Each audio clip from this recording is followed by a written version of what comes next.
Welcome back to BT on the couch. Dr. Karyn Gordon, welcome back to BT. Thank you. Thanks for having me. Great topic this time around. We're talking about showing and perceiving gratitude and how this differs over generations. Yeah. So first we need to break down the segments because we always hear these terms, Generation X, Y, Z, and the baby boomers. Yeah, so it's a little bit confusing. This topic of generations is absolutely fascinating. This is what I specialize in with families and organizations. So let's break it down. So Generation Z is 5 to 19-year-olds. Maclean's did a beautiful article around Generation Z, like 5 pages from last year. So anyone's interested, they can read that. Generation Y is 20 to 34-year-olds. Okay. Generation X is 35 to 50.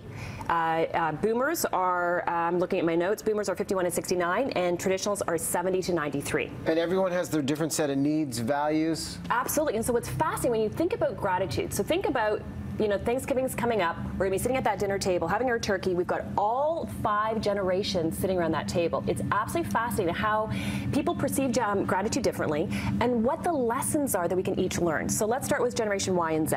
So Generation Y and Z, they are traditionally criticized for being entitled and spoiled.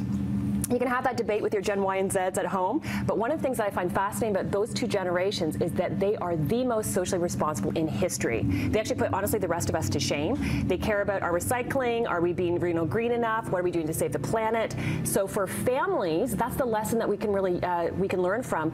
But even for organizations, they care. They want to work for a company that is giving back. So companies need to give back. This is very, very important. I've been doing lots of work with a variety of different companies. One company I've worked with for a long time is Maple Leaf Foods.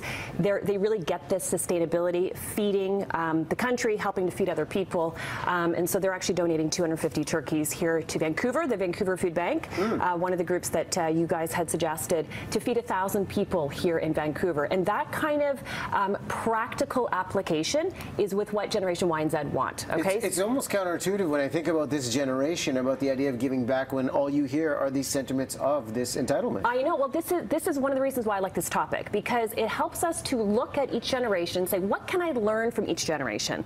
So for Generation Y and Z, the lesson we can learn is the importance of actually giving back. Okay, that's the lesson for them.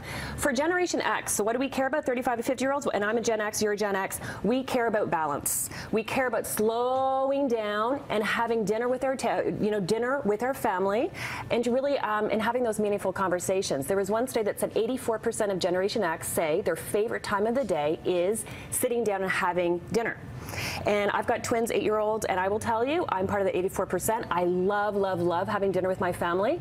I will get the best conversations out of my kids during dinner. And one of the things that we actually do as a family is I do 5 highs, 1 low.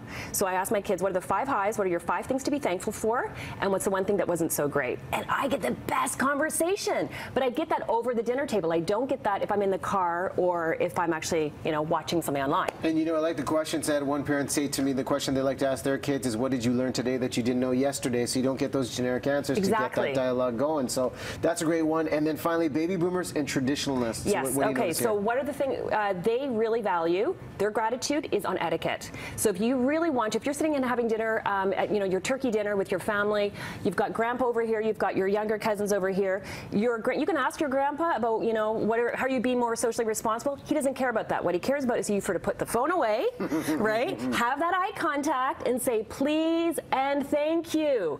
They really value old-fashioned gratitude and etiquette. That's how you reach that generation. And opening the door for grandma. And what can I do, grandpa, what can I do to actually be helpful? That kind of old school etiquette, body language has been lost, unfortunately, throughout the generations. And so my whole philosophy is let's understand each generation and learn from each. And how to connect with them. And how to connect to them. Be socially responsible, be balanced, slow it down, having that conversation, and really focusing on that old school etiquette. And I was just saying to you right before we started, it's kind of like the love language is understanding what that person appreciates, how they connect with things, and following through. So great ideas on this, gratitude and how to show it. We're going to post this up online. And where can we follow you as well? Dr. Karyn Gordon on Twitter. Okay. Done and done. Nice to see you. Thank you. Nice to see you again. As always.